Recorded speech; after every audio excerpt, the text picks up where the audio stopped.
YouTube channel SB सीनू पर आपका स्वागत है। ऑक्टोपसी इंस्पेक्टर स्टील एक और न्यू कॉमिक्स। तो दोस्तों कॉमिक्स को शुरू करते हैं। समुद्र के सीने पर विचरने वाला हर छोटा बड़ा आदमी ये अच्छी तरह जानता है कि समुद्र में खतरा तब होता है जब लहरों में उथल पुथल होती है।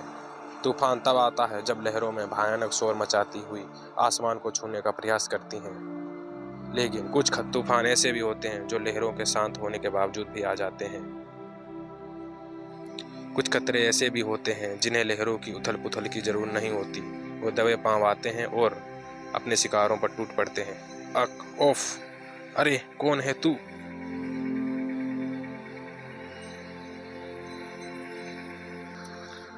छोड़ इसे आ। ऑक्टोपस गैंग वाले जिसे पकड़ ले वह तब छूटता है जब मौत उसे सुझाई देती है।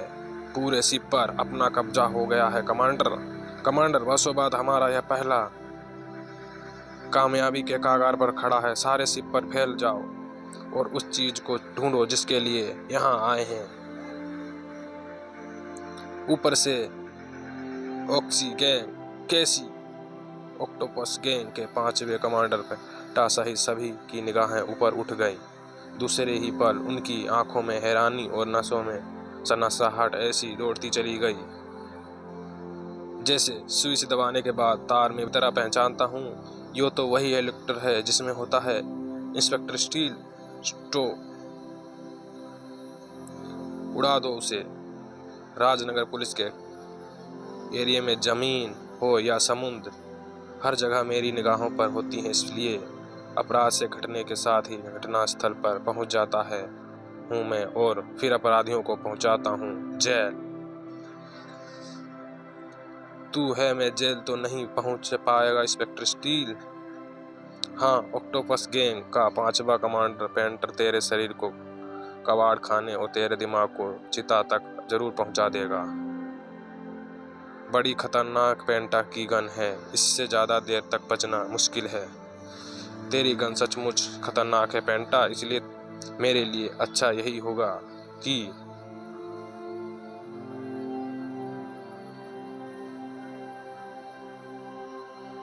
ये तेरे हाथ से निकलकर किसी समुद्र जीव के पेट में चली जाए। उफ, लेकिन तुझे समुद्र में पहुंचाने का मेरा कोई इरादा नहीं है क्योंकि तुझे मैंने जेल में पहुंचाना है। ओह, दूसरे ही पल एक तेज झटके से स्टील का शरीर नीचे आ गिरा। अचानक एक ही भुजाएं स्टील की टांगों से लिपट गई और उसके गिरते ही उछलकर खड़े हो गए ऑक्टोपस गैंग के सदस्य। शाबाश नंबर 8, तुमने अच्छा काम किया, लेकिन अब पेंटागन के बिना हम इसका मुकाबला नहीं कर सकते हैं, इसलिए भागो यहाँ से। ओह, आखिर उन्हें भागने का मौका मिल ही गया। अब समुद्र में उन्हें ढूंढना एकदम असंभव है, इसीलिए उनके भागने का गम छोड़कर मैं इस बात की खुशी मनाऊं कि मैंने इस शिप को बचा लिया जिसमें भरा हुआ है यूरेनियम, जिसका पता किसी तरह ऑक्टोपस गैंग को वालों को लग गया था। ऑक्टोपस गैंग परसों शांत रहने के बाद एक बार फिर राजनगर में सक्रिय हो गया है। उस नाग की तरह जो चोट खाकर कुछ समय के लिए शांत हो जाता है, लेकिन मौका मिलते ही अपना जहर अपने फिर बाहर आ जाता है। लेकिन जब जब इस गैंग ने सिर उठाया है तब तब समुद्र की धूल में तफन मेरी जीवित ही उठती है।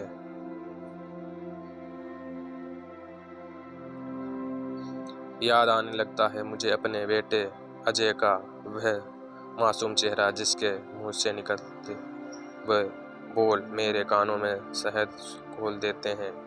हमारे लिए क्या लाए हमारे अच्छे पापा। पुलिस की यह जीव जिसे फर्ज का एक रखवाला चला रहा है और फर्ज का यह रखवाला यही सरकारी जीप चलाते चलाते सारी उम्र गुजर देगा। अपने लिए एक साइकिल भी नहीं खरीद पाएगा क्योंकि सरकार से जो तनख्वाह देती है उससे के घर का खर्च भी नहीं चल पाता होगा। क्या मैंने ठीक कहा ना? बेटा अभय, जाओ बाहर जाकर इससे खेलो। एक अमीर बाप की इकलौती बेटी थी रोमा, जो भूल से मुझ जैसे सिपाही की पत्नी और अभय जैसे मासूम बच्चे की मां तो बन गई थी, लेकिन दौलत का मोह त्यागने वाली भारतीय नारी ना बन पाई थी। क्यों बच्चे के दिमाग में हर वक्त फर्ज निभाने और आदर्शों पर चलने वाली तकियानूसी बातें भरते रहते हो? अमर, क्या तुम्हें मालूम नहीं है कि फर्ज आदर्शों पर चलते वालों को मुश्किलों से 2 वक्त की रोटी मिलती है, जिंदगी का ऐसे आराम नहीं। बेवकूफ़ थी मैं तो मैंने ये सोचकर तुमसे पहले प्यार किया और फिर शादी की कि तुम पुलिस में इंस्पेक्टर हो। कुछ ही दिनों में तुम रिश्वत से दुनिया का हर ऐसी आराम कर कदमों में रख दोगे। तुम्हें कर्तव्य पालन तुम्हारे आदर्शों ने मेरे सारे सपनों को चूर कर दिया है अमर। उनके साथ साथ मुझे तुमसे भी नफरत हो। अगर अभय का तुमसे लगाव ना होता तो मैं उसे लेकर कभी ना तुम्हारे पास आती, तुम्हें छोड़कर चली जाती। अपने साथ साथ मेरे अभय को भी मुझसे दूर ले जाना चाहती थी वह दौलत की रानी, और एक दिन वह अपनी कोशिश में सफल भी हो गई। अभय घर में नहीं दिख रहा, कहाँ है वह? अभय अब तुम्हें इस घर में नहीं, इस देश में भी नहीं मिलेगा। मैंने उसे पापा के साथ न्यूयॉर्क में भेज दिया है। नहीं, मुझे लगा जैसे मुझ पर गाज गिर गई। उस समय मैंने जीने का क्या कर गुजारता कि तभी सब इंस्पेक्टर शर्मा उस पर खबर के साथ वह पहुंची। एक बहुत जरूरी सूचना है सर, ऑक्टोपस गैंग अपने 7वें कमांडर टागो के साथ पास ही एक स्टील फैक्ट्री में मौजूद है। एक पिता पलक झपकते ही कानून का सिपाही बन गया था। सब इंस्पेक्टर सलमा का साथ लेकर मैं ऑक्टोपस गैंग से जा भिड़ा। ऑक्टोपस गैंग के साथ वह मुठभेड़ मेरे इंसानी जिस्म के लिए आखिरी मुठभेड़ साबित हुई, क्योंकि इंस्पेक्टर अमर का इंसानी जिस्म गोलियों से छलनी हो गया और तब जन्म हुआ इंस्पेक्टर स्टील का। शर्मा के भाई और मेरे दोस्त प्रोफेसर अनीस ने अमर का जिंदा दिमाग मेरे शरीर में डालकर हज की मशीन बना डाली, और इस इंसानी दिमाग को आज भी तलाश है अपने बच्चे की, अपनी भी की। कहाँ ना जाने कहाँ होंगे लोग।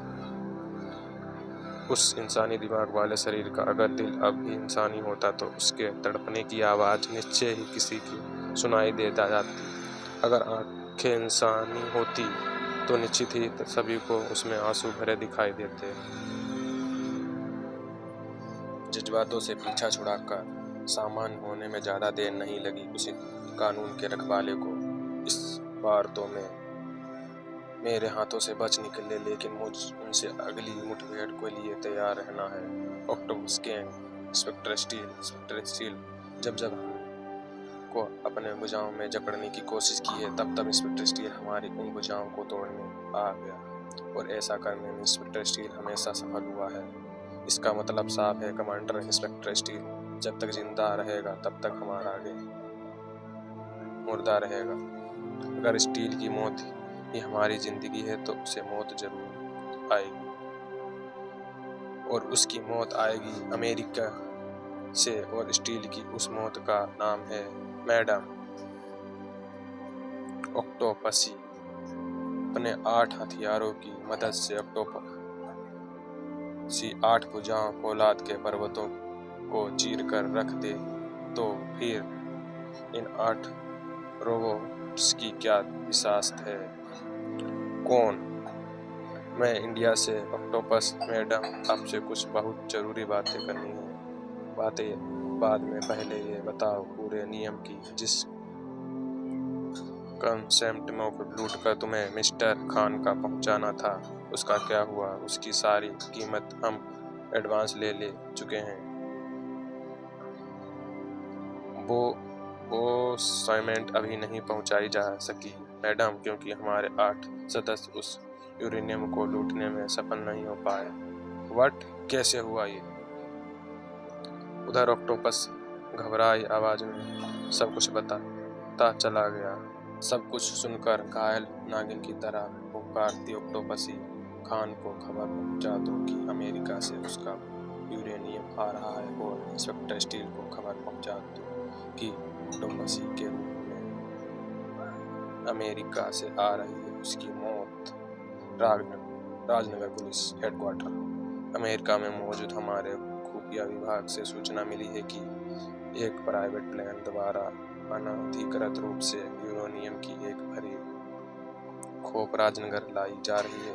यूरेनियम की वह खेप राजनगर में तो पहुंच लेकिन अपराधियों तक ना पहुंच पाए।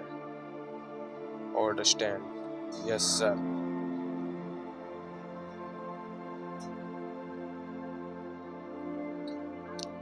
रात के अंधकार को चीरता वह प्राइवेट प्लेन तेजी से राजनगर के जंगल में बने उस ढके छिपे रखने की तरह बढ़ रहा था। मैं आपको विश्वास दिलाता हूं कि राजनगर आने वाला वह यूरेनियम अगर कहीं पहुंचेगा तो वो सरकारी मालखाना होगा। रनवे पर कुछ दौड़ने के बाद जैसे ही प्लेन रुका वैसे ही सक्रिय हो उठा वह कानून का रखवाला और प्लेन में जो भी है हाथ उठाकर बाहर निकल आए। मुजरिम को सचेत करने का कानून का यह नियम है। आज कानून के इस रखवाले पर बहुत भारी पड़ा क्योंकि प्लेन से पहले निकला वह लाचार बड़ा और फिर निकली ऑक्टोपसी नाम है मेरा। यहाँ यूरेनियम से भरे प्लेन की खबर मैंने ही लीक की थी क्योंकि मैं नहीं चाहती थी कि भारत आकर मुझे तुम्हारे 8,000 टुकड़े करने अपने आप को पूरा करने में ज़्यादा समय गंवाना पड़े। बड़ा लेकिन मैं ऐसा नहीं करूँगा।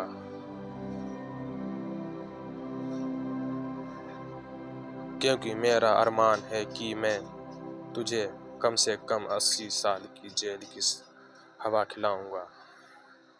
धड़ाक। ऑक्टोपसी को जेल पहुंचाने का तेरा अरमान तेरे साथ ही दफन हो जाएगा। कबाड़ी की दुकान पर पहुंचेगा क्योंकि ऑक्टोपसी के 8 हथियारों के सामने टिक पाए इतना शक्तिशाली नहीं है तेरा शरीर। ऑक्टोपसी के उस हथियार से सनसनाई व स्टील रोप जो स्टील के शरीर के इर्द गिर्द ऐसे लिपटती चली गई जैसे अजगर की कुंडली हिरन के शरीर पर लिपटती है। ओह! लेकिन अगले ही पल फर्ज की उस मशीन ने उस स्टील की मजबूत रोप को बच्चे के कच्चे धागे की तरह तोड़ दिया। कैद करने का काम कानून का होता है, मुजरिमों का नहीं। अपराधी तो सिर्फ कैद होने के लिए ही पैदा होते हैं। कानून ऑक्टोपसी की परछाई तक भी नहीं पहुंच पाया है क्योंकि कानून के जिन पांवों ने ऑक्टोपसी की तरफ बढ़ने की कोशिश की है ऑक्टोपसी ने उन पांवों को जमीन से हिलाने ही नहीं दिया है। ऑक्टोपसी की गंध से निकले इस अनोखे केमिकल ने तो मुझ सड़क से बुरी तरह चिपका दिया है। इस समय के लिए ही अनीस ने मुझे यह स्विच दबाने की हिदायत दी थी और कहा था जैसे ही मैं यह स्विच दबाऊंगा मेरे जूतों में लगे उस केमिकल के स्प्रे चालू हो जाएंगे जो दुनिया की हर चिपकने वाली केमिकल की क्षमता खत्म कर देने की ताकत रखता है। इंस्पेक्टर स्टील का इस तरह आज़ाद होना ऑक्टोपसी को बहुत भारी पड़ा। कानून के कदमों को रोकना और अगर इतना ही आसान होता तो आज सारी दुनिया भर का ही राज होता। ओफ! यह 3 हथियारों को धता बता चुका है। इसका मतलब मैंने इसकी ताकत को कम नापा है। इसके लिए मुझे अपने चौथे और ऐसे हथियार का इस्तेमाल करना होगा जिससे यह हरगिज ना बच पाए। चौथे हथियार के रूप में ऑक्टोपसी ने वह गन संभाल ली। इसके शक्तिशाली स्टील शरीर में इंसानी दिमाग मौजूद है और वही इंसानी दिमाग इसके शरीर को खत्म करने का कारण बनेगा क्योंकि इस गन से निकलने वाली तरंगे सिर्फ और सिर्फ इंसानी दिमाग को अपना निशाना बनाती है। अगले ही पल थामने के लिए मजबूत हो गया स्टील। नहीं, मेरा बच्चा। हा, मेरे 8 हथियारों में सबसे कमाल का हथियार है यह गन। इससे निकली किरणें इंसानी मस्तिष्क में बसी सबसे बड़ी कमजोरी और शंका का इतना अधिक उभार देती है कि वह ठीक आंखों के सामने मौजूद दिखाई देती है। स्टील के साथ भी ऐसा ही हो रहा है। उसकी सबसे बड़ी शंका उसके सामने मौजूद है। अब वह पागलों की तरह चीखता हुआ इधर उधर दौड़ेगा और इस तरह करता हुआ वह सीधा मौत के मुंह में पहुंचे। मुझे इसका इंतजाम करना है। नहीं, कुछ देर बाद ही चुड़ैल सी चमक आई ऑक्टोपसी के आंखों में। मैंने स्टील के चारों तरफ चेन रिएक्टर बम लगा दिए हैं। स्टील का पाम जैसे ही किसी बम पर पड़ेगा वैसे ही सारे बम फट जाएंगे और उसी के साथ फट जाएगा स्टील का शरीर। और ऐसे जल्दी होगा क्योंकि जैसे उसकी हालत है वैसे में जल्दी उसका पाम किसी न किसी बम पर जरूर पड़ेगा। लेकिन स्टील की तबाही का यह नज़ारा मैं जमीन से नहीं आसमान से देखूंगी। ठाका लगती ऑक्टोपस प्लेन में जा बैठी। दूसरे क्षण तेज आवाज करता वह प्लेन ऊपर उठता चला गया और प्लेन की वह तेज आवाज उस मस्तिष्क में किसी बम के धमाके की तरह गूंजी। जो था तो इंसानी, लेकिन वह ऐसे शरीर में मौजूद था तो मशीनी था। और मशीन ने अपना काम तो करना ही था। मशीन ने अपना काम किया। और दिमाग ने अपना प्लान झपकते ही अपना निशाना ढूंढ लिया। स्टील की पिस्तौल से एक साथ लपके उन शोलों ने ऑक्टोपसी की आंखों में आतंक के डोरे साफ तैरते नजर आए।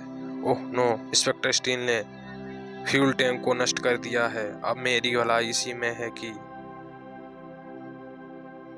मैं इस प्लेन से इजेक्ट होकर अपनी जान बचाऊं, क्योंकि कुछ ही पलों में इस प्लेन में वाला है ब्लास्ट, भीषण विस्फोट। इंस्पेक्टर स्टील की वजह से मुझे यूरेनियम से भरे प्लेन से हाथ धोना पड़ा, लेकिन बचेगा वो भी नहीं। उसे अपने शरीर और दिमाग दोनों से हाथ धोना पड़ेगा। क्रोध से कांपती ऑक्टोपस की उंगली ने रिमोट कम स्विच दबाया। उसी के साथ एक और भीषण धमाके ने वातावरण के कानों को तुरंत सुन्न कर दिया। कुछ पलों बाद जब वातावरण के कान कुछ हुए तो उन्हें सुनाई दिया ऑक्टोपसी का वह सी ठहाका। खत्म, इंस्पेक्टर स्टील नामक कानून का रखवाला खत्म। अब कानून को अपने पैरों तले रोंद कर ऑक्टोपस गैंग राजनगर पर राज करेगा। क्या आप सचमुच ऐसा ही होना था? जानने के लिए अगला पार्ट, कानून खत्म। दोस्तों, वीडियो कैसी लगी कमेंट करके जरूर बताएं। कहानी अच्छी लगी तो लाइक करना, शेयर करना और चैनल को सब्सक्राइब करना। Thanks for watching.